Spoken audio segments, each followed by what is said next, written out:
Before I get into this video, I just want to give a quick shout out to IntoTheAm for the free tank top. They gave me this tank top, another tank top, and this really dope shirt, which might actually be my favorite shirt in my wardrobe right now.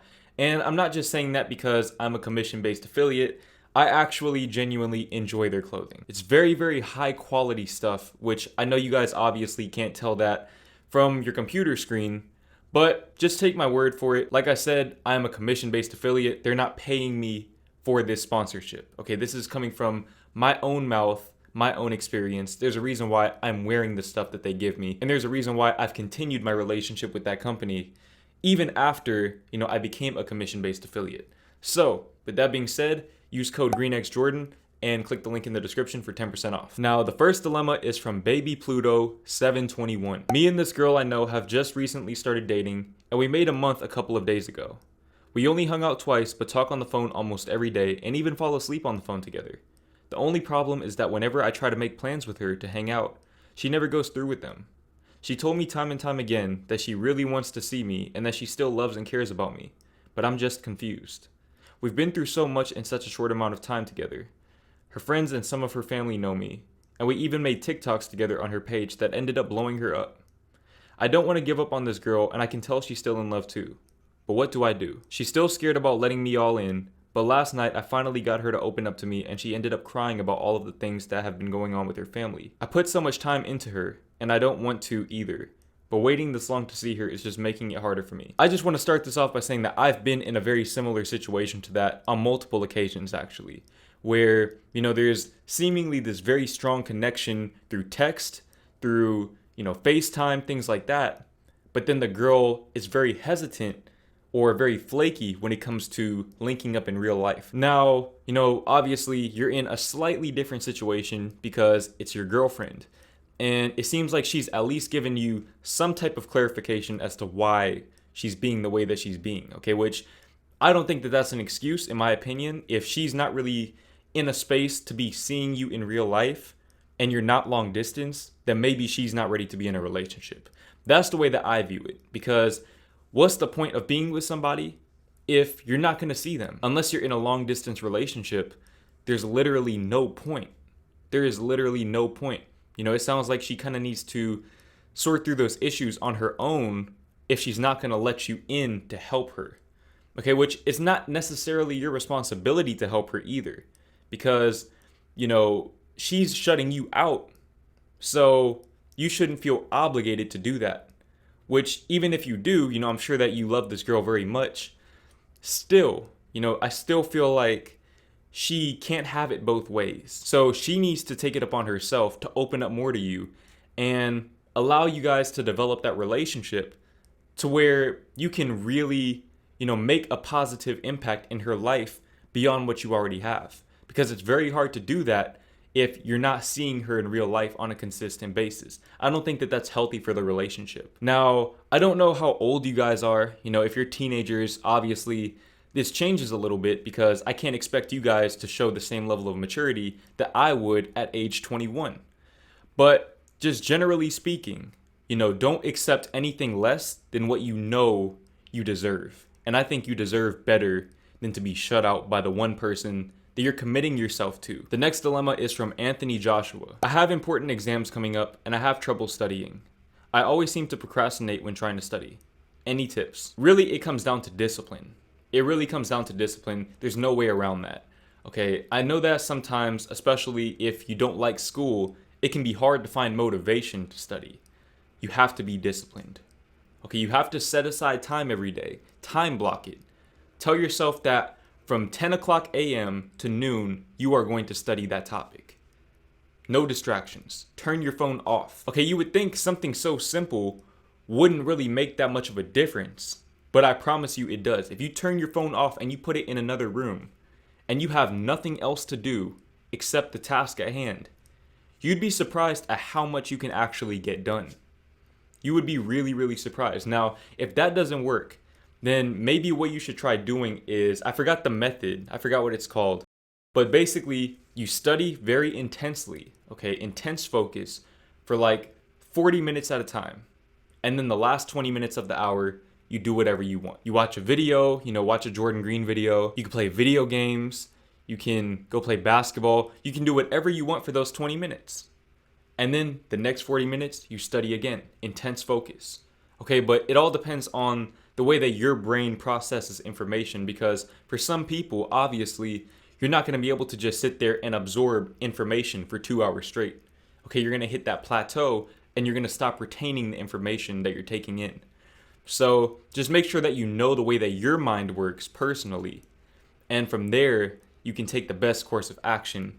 But ultimately, discipline is going to be your primary factor. The next dilemma is from MCHUZI Mix. I don't know how to say your name. How do you stop overthinking? I can do the most minor thing, even when I might do something that isn't even wrong.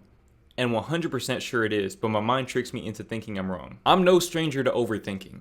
Okay, I overthink on a daily basis pretty much. But I think that the biggest thing that I've learned is the way to overcome overthinking is to learn the power of commitment. You have to learn to commit to your decisions, whether you're right or you're wrong. The only way to know that is to commit. You have to commit. Otherwise, you're going to end up getting nothing done because you're always going to overthink every decision that you make. And you won't make any decisions, so you won't take any action. And obviously at that point, you're not going anywhere in life. Okay, now you're sitting there overthinking what could have happened had you taken action. Hindsight is always going to be 20/20. But at the end of the day, you have to learn to commit to your decisions. That's the only way you can combat overthinking. Okay, you're worried about the future and the potential outcomes, but you should be worried about the regret of not taking action at all. The next dilemma is from Red Apollo 23. Hey guys, I have a quick question. So to keep it brief, I don't know if I should cut my friend off. The reason why I haven't yet is because he is my only friend and he is nice, respectful, and cool to talk to. But for some examples, we are both in the situation where we are both unemployed college students. The difference is I want to get out of my situation and get a job. So I made a very good resume and told my friends about it so he can make one and we can both get a job somewhere together. He declines. I tell him about my problems and secrets over Discord and he doesn't seem engaged. He never asks follow-up questions or seems to really care. I ask him how he's doing and he gives me the typical okay, but never asks me any questions. I initiate us hanging out on Discord 99% of the time, and when I don't, he doesn't hit me up until 2 to 3 weeks later. Then as the final test, I told him I would help him build his resume and get him references, etc. so I can prepare him for his future. He declines. I give this man a whole speech on NoFap and why it's good, why porn is bad for you, etc. And I ask him if he wants to join and I could be his accountability partner. He declines. I'm sorry if this is random, but I don't have anybody else to talk to about this and I wanted to get some opinions on it. Okay, I'm gonna just get straight to the point. You need to cut him off. Okay, I'm not gonna beat around the bush. You need to cut this man off. Not only because he's not giving you the energy that you deserve, as I was talking about in the earlier dilemma in this video. Okay, you need to be around people that are going to reciprocate your energy and reciprocate your enthusiasm for bettering yourself. One thing that I've learned on my self-development journey is that the best way to help your friends level up is to lead by example.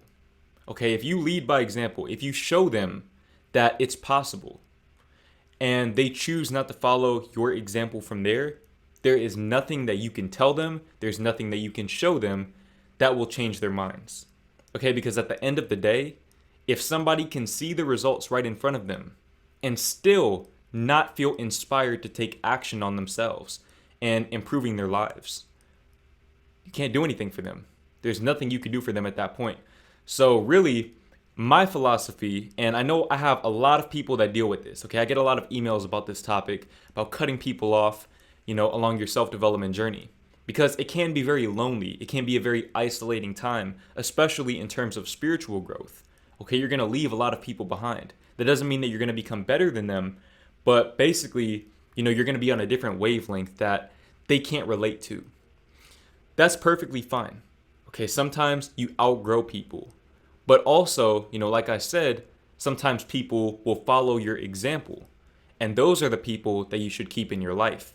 Pretty much all of my friends, for the most part, have followed my example in some way, shape, or form. Some of my friends have even set the example for me and helped me kickstart my self-development journey. But you can't stunt your own growth trying to help your friend better his life. Okay, that is not your responsibility. Your responsibility is to take care of your life. Okay, take care of what you have going on. Become the best version of yourself that you can be. Now, you've delivered the information to him. He is consciously choosing to decline your offers to help him level up his life. At this point, it's time to part ways. Because if he's not going to keep up with you, if he's not going to put in the work to level himself up and, ask questions and do the things that he needs to do to acquire the wisdom that you have, it's time to leave him behind. You either keep up or you get left behind.